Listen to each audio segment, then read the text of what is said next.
Can you hear me? Mic check. 1, 2. 1, 2. Heading to the main display. Oh. 1 second here. Look at that. We are live. Heel turns and high spots. AEW Dynamite review. June 1st, 2022. The Dynamite took place in Los Angeles. It was the first time ever. Young Bucks hometown. So that's pretty exciting, and they definitely made a showing, for sure. A lot of good wrestling, but before we get into that, we do have a Twitter, Heel Turns and High Spots. Oh, more like that. In my personal Twitter, like that, we got CM Punk's champion right there. And if you want to check out Freeman's Twitter, Prodigy Fever, that is in the intro. But yeah, we also have a TikTok, as well as a whole arsenal of reviews on our YouTube, which you are watching right now. How exciting. Overall, the show is extremely good. I tweeted that it could have been on the lighter side, but man, I could not have been more wrong. If we're being completely honest, this show blew me away. It was so entertaining. From the first hour was so hot, just carried on all the way through the second hour. Man, yeah, very hot crowd as well. Definitely a good night, a good time for AEW. Yeah, let's get into it. We are going to get into the MJF situation. Just wait. Oh, 1 second. Let me get some music. How about that, huh?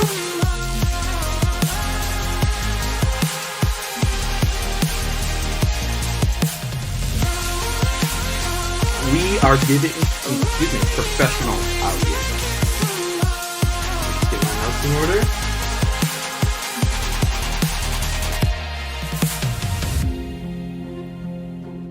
Pretty neat, huh?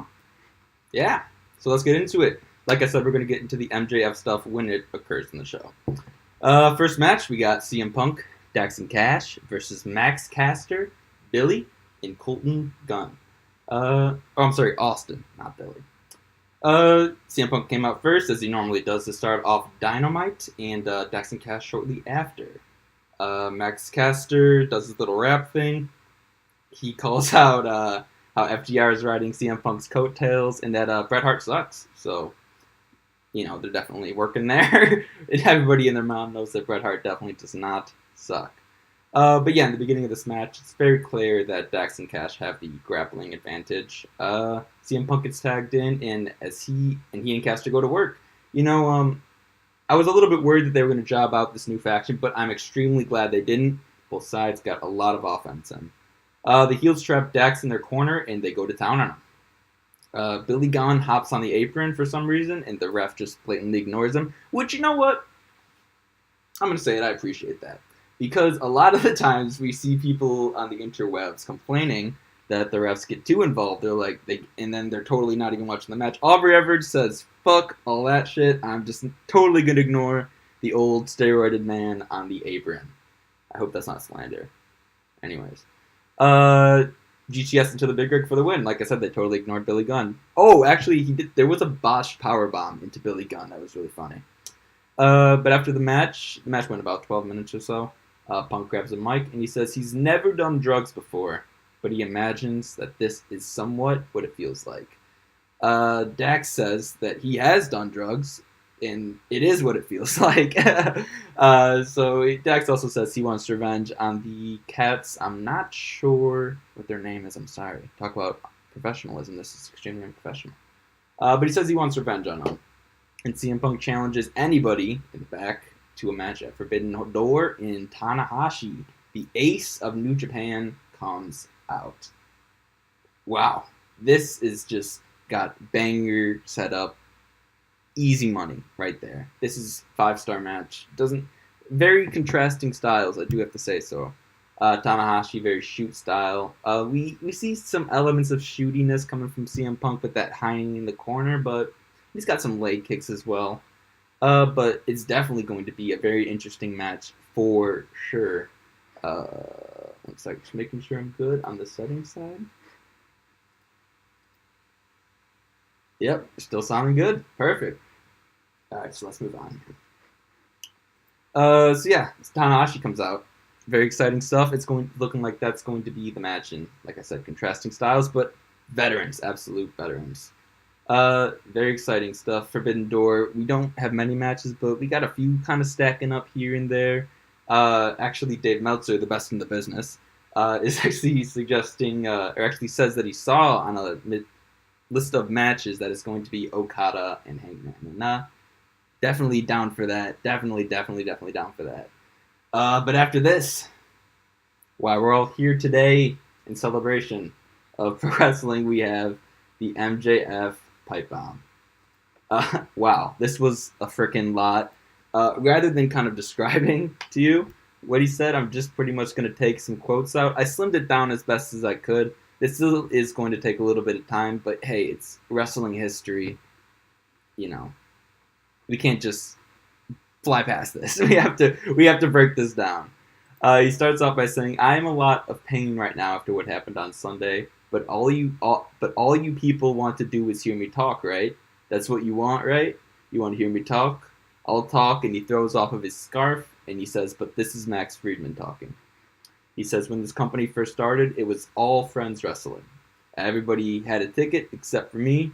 He had to write his own. And he did so by creating moment after moment after moment for the company, but he feels like he still didn't get any respect." This is probably in reference to his intro contract that he, when AEW first started, they obviously didn't know that MJF was going to be the star that he is today. They probably could have made a pretty educated guess, but he's not paid like a star, or at least hasn't been. He says it's funny that he hears boos, and he also hears clapping. That's interesting. Where were you guys this whole weekend when you were calling me an unprofessional piece of shit? I'm just curious. You're not the only problem. It's also the boys in the back. The boys in the back all want my spot. So, and guess what? You want my spot? You can have it because I don't want to be here anymore. Sorry, I'm starting over my words. Yeah, this one blew me away. I can't lie, I was multitasking while this was going on the first time I heard it, and I had to stop everything and listen because, man, after that line, I knew that what was coming next was going to be very important.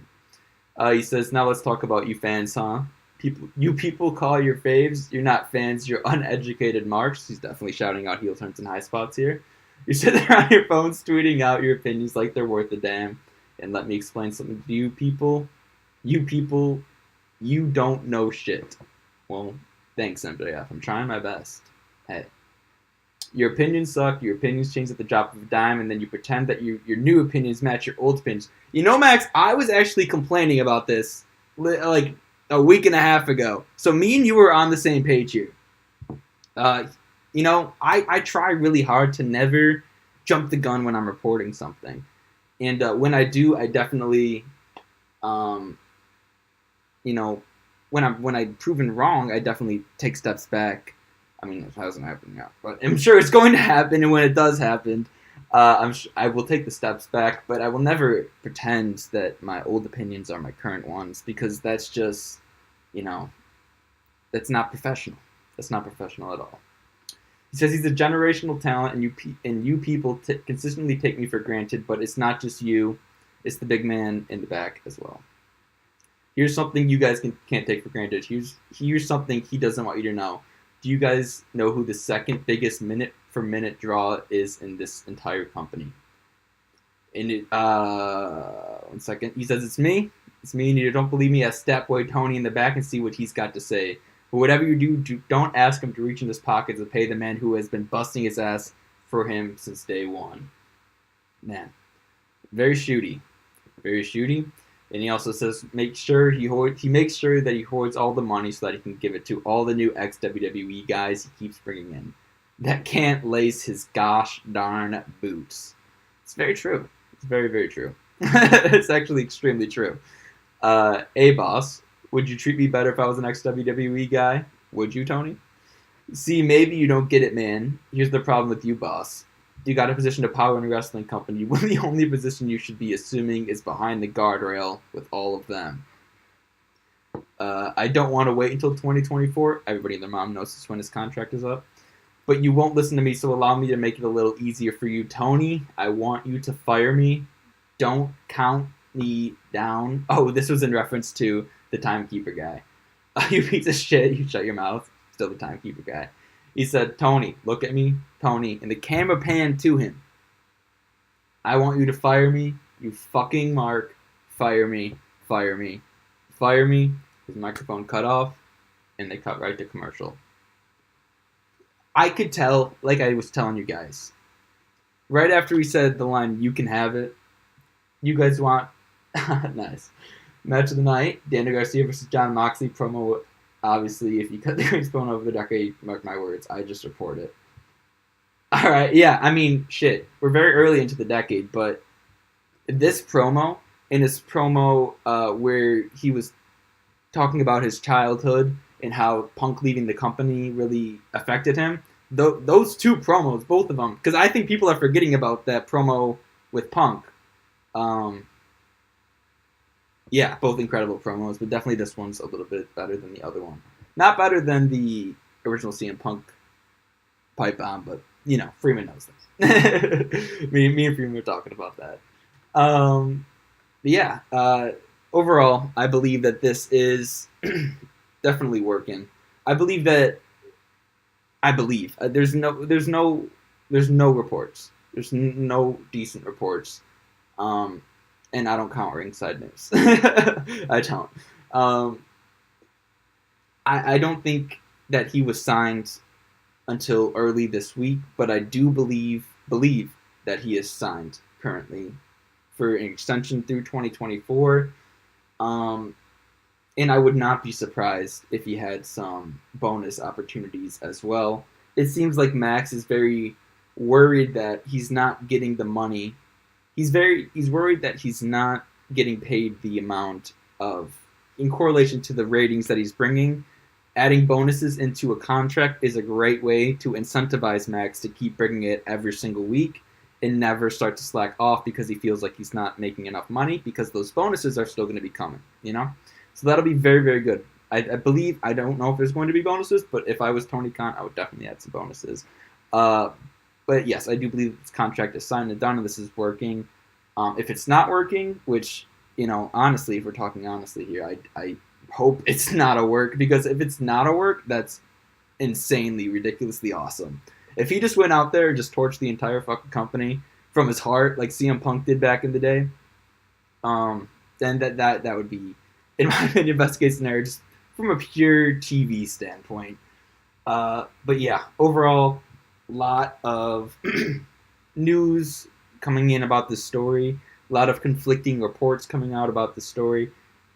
There was people who announced one day that MJF was not going to be on the show, and then 5 hours later announced that he would be speaking on the show. So nobody knows. And if somebody pretends that they know, they don't. You guys know the names that you should be trusting, and you know the names that you should not be trusting. But that's all I got on that. Honestly, I'm still waiting on some more. I think that the contract has worked out, and hopefully this is all a work for me. There we go. Next up, my order's going to be a little bit messed up here since I didn't, look at me doing my Italian fingers. Since I didn't watch it, in order. Sue me. Johnny Elite versus Miro. Very, very sloppy match on the Johnny Elite side. He looked like he could not, he was ripping Miro up. Like, his leg kicks hit pretty hard. His forearms hit really, really hard. And this is kind of the same thing that we were kind of worried about with his match with Samoa Joe. He just looks a little bit unpolished. I don't know what it is. I truly don't. And I hope that other people disagree with me here. I truly do, and I hope I'm thinking too deep into things. But I don't think Johnny Elite is the same guy he once was, unfortunately.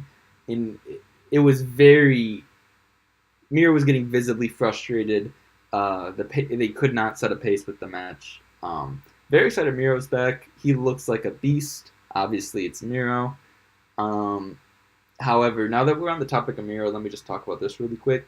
I don't think he should be challenging for the TNT title. I truly don't. I think he's above this. I honestly don't know in terms of his booking.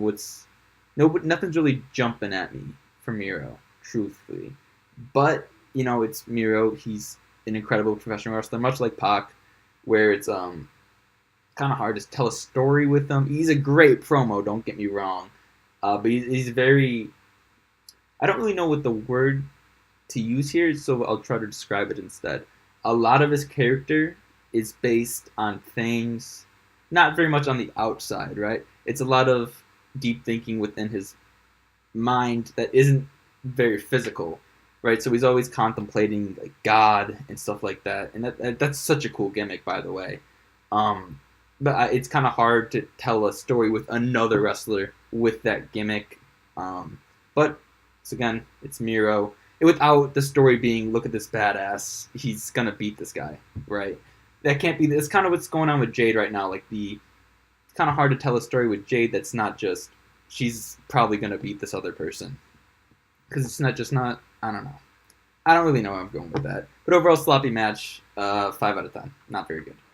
After that, there was a really cool pre-tape on Anarchy in the Arena. It kind of showcased all the high spots from that match. Showed Zombie Eddie Kingston coming up with the, I don't even know what you would call that. Lighter fluid? I don't fucking know. But the JAS come out to celebrate. They bicker a little bit. They boast a little bit about their accomplishments in the match.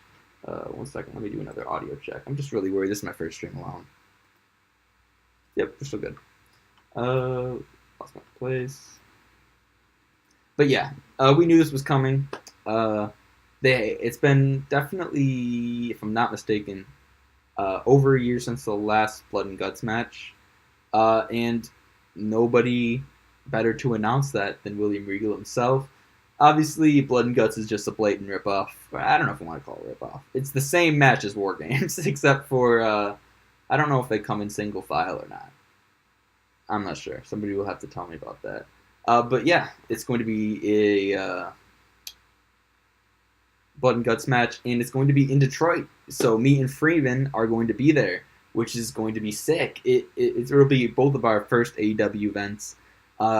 Me personally, I went to a WWE event way back in the day. I've been to a few GCW events. Actually, yeah, I've been to a few GCW events. And but this will be my first AEW event, and that's so very exciting. It'll be my first arena experience with good wrestling going on inside of the ring, I guess. Because just to give you guys a picture of how the booking was working back in the day, I was probably in like 7th grade or so, but I do remember that they had CM Punk beat The Shield in a handicap match for the main event, and so that just goes to show you how bad the booking was back then. So I'm very excited to see some good arena wrestling with some good wrestling inside the arena. How about that, eh? But yeah, this feud's getting heated. I'm very excited for this, and everybody's pissed. Everybody is pissed, and Jericho's a fucking wizard. After this, or maybe before this, I don't know, Athena gets interrupted by Jade Cargill.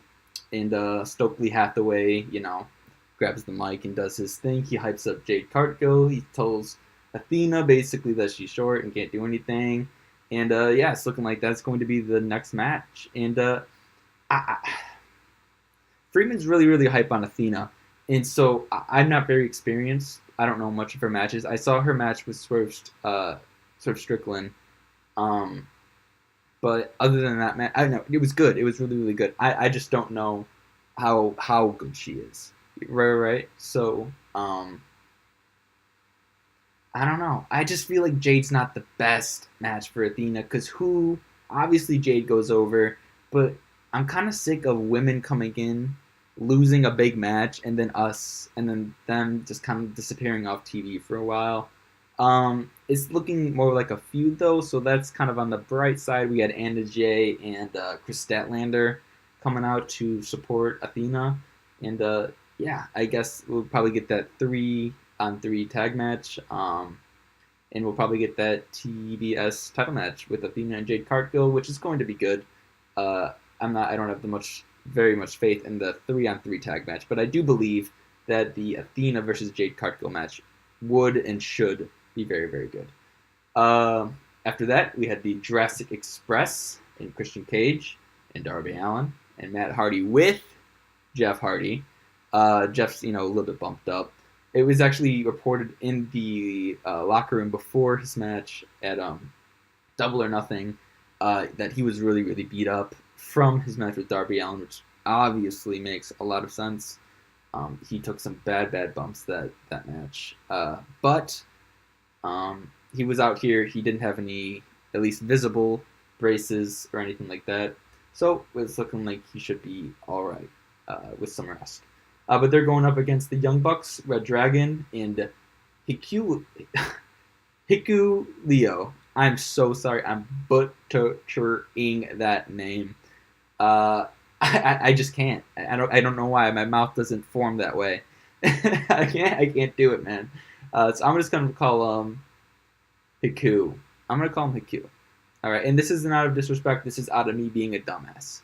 And by the way, I'm kind of a victim of this as well.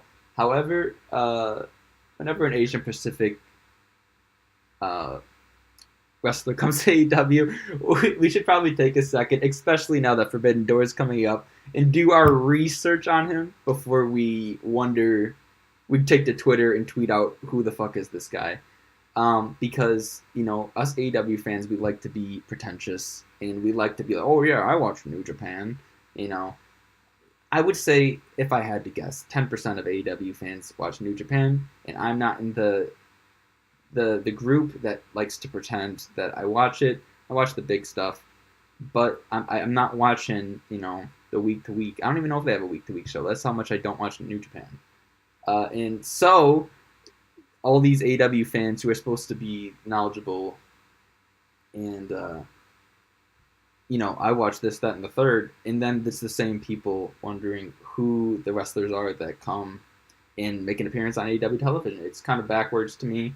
I don't know. I just think we should research a wrestler before we, make an opinion on them. Like W. Morrissey, right? His WWE stuff was straight up not good. Straight up not good. And it's obviously been a lot of time since then, but we gave him time. We did our research before he came up to AEW. And we realized, okay, this guy might be good. We should treat every single wrestler with that same respect and sentiment, I believe.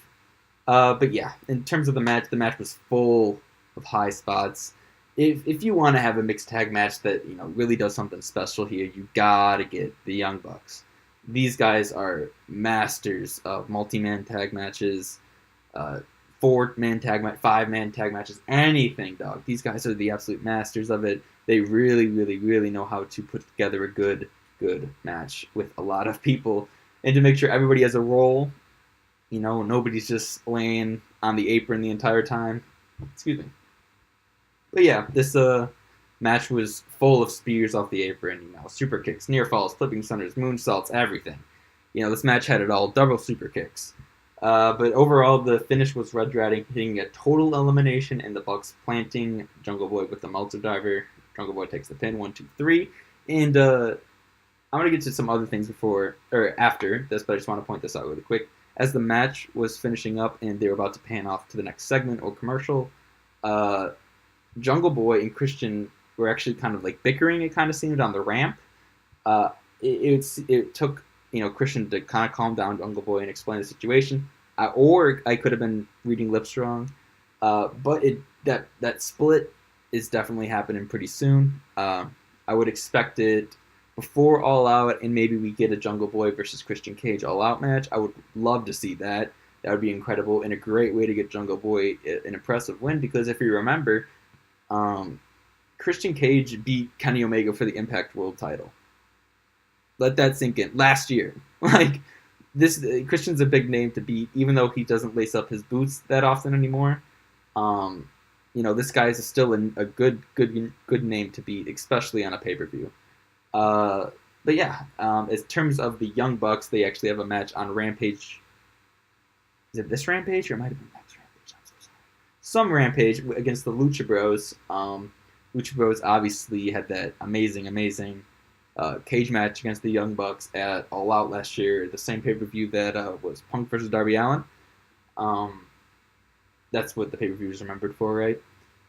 But yeah, really a lot of high spots. This is a great match. Very entertaining. Jim Cornette's gonna hate it. Anyways, so as we move on, we got Wardlow versus JD Drake, and Wardlow's got no security, no handcuffs. He makes his way from the back, which I think this is cool if they keep that. That'll make it, it kind of reminds me of, like, Goldberg. This whole Wardlow situation reminds me of Goldberg, and I just made another connection.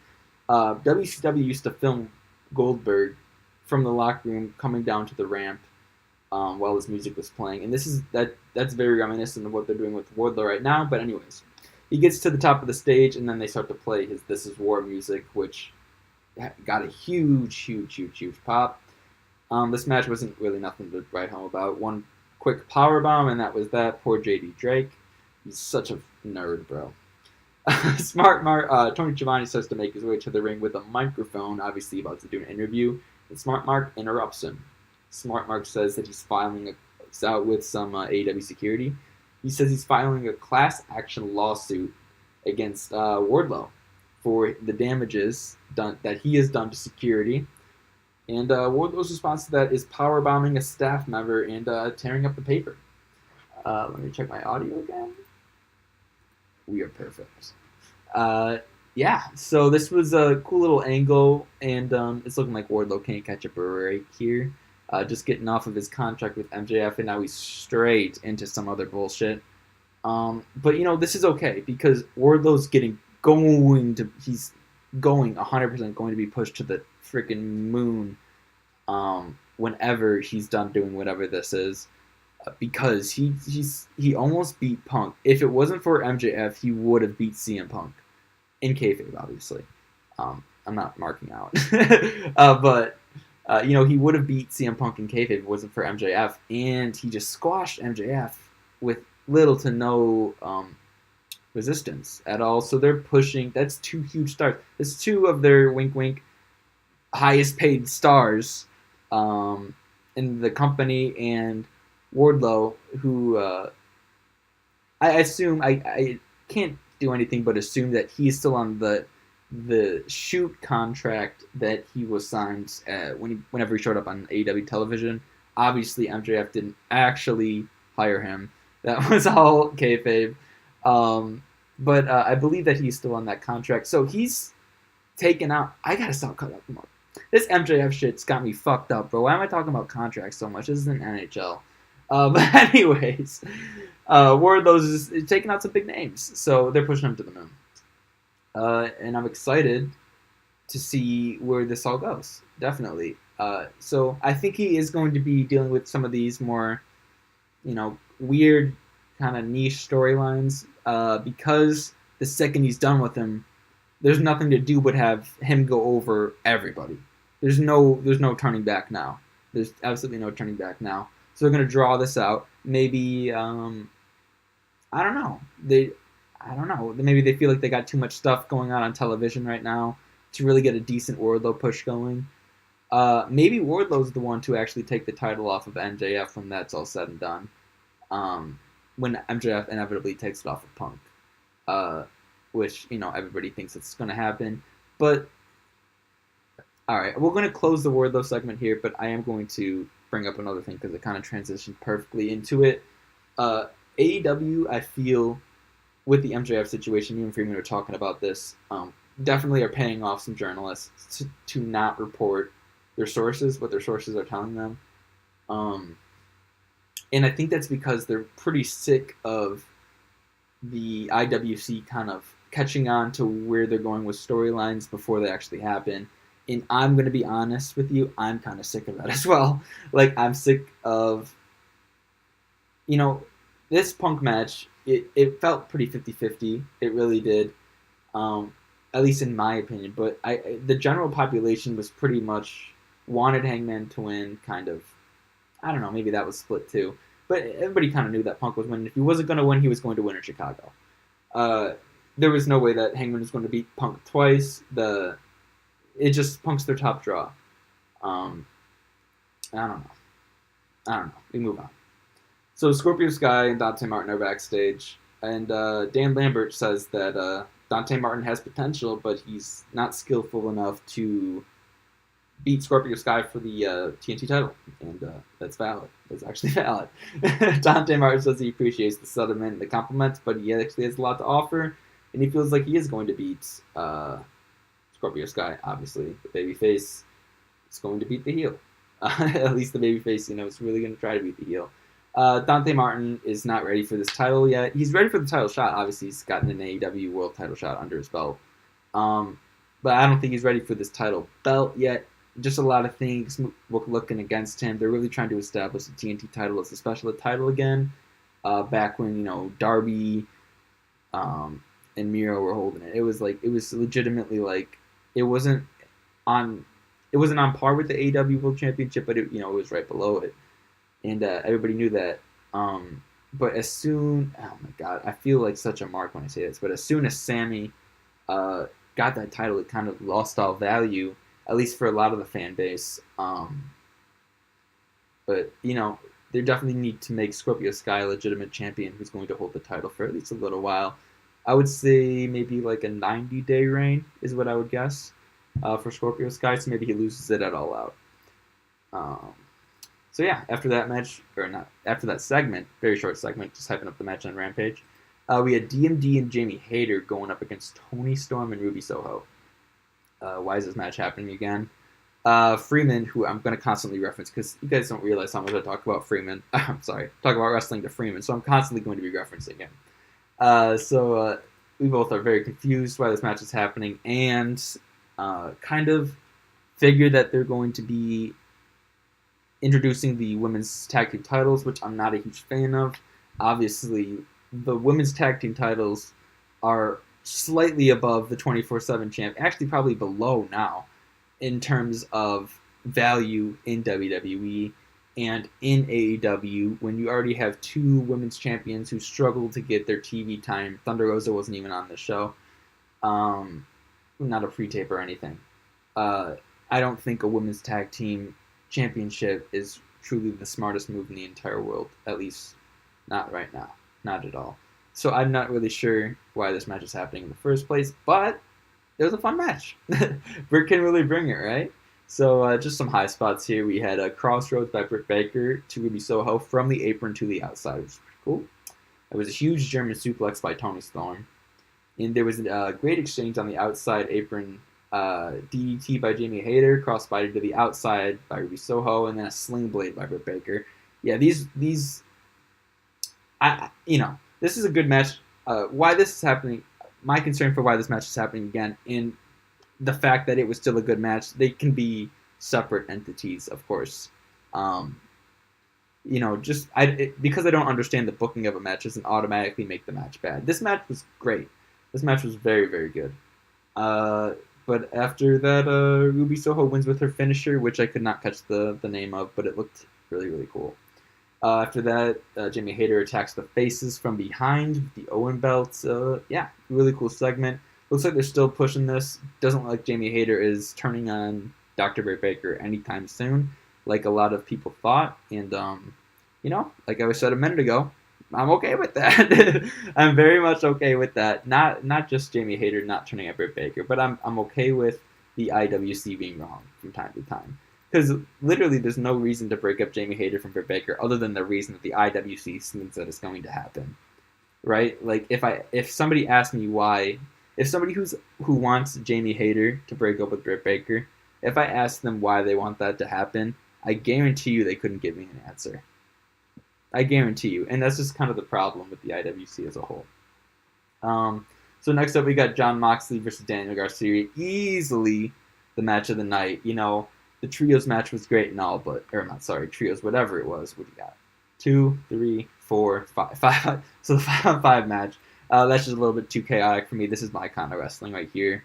I wouldn't say shoot style, however, very shoot-esque wrestling. A lot of elbows, knees, very MMA style for sure. So as the match is starting up, Jericho and Regal are bickering at commentary. And, oh shit, did I just fuck something up? Oh, we're good. So they're bickering at commentary, and that shit's hilarious. If you haven't heard that already, or maybe your TV was on mute at that point, I'd highly recommend you go back and watch that, because, man, that was some funny shit. I don't have any quotes, but, I do remember laughing. So that helps.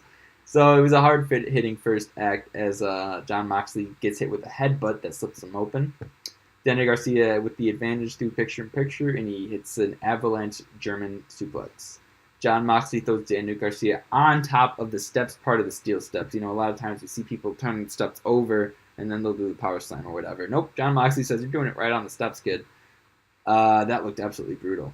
So they trade elbows and rear naked chokes, and that was a cool little exchange. And Daniel Garcia does a slick transition from a Jon Moxley armbar into an ankle lock, and then into a crossface. AEW, between Kyle O'Reilly, Daniel Garcia, and Bryan Danielson, I don't even need a story over there. Just give me that triple threat, because the transitions between those three guys would be ridiculously insane.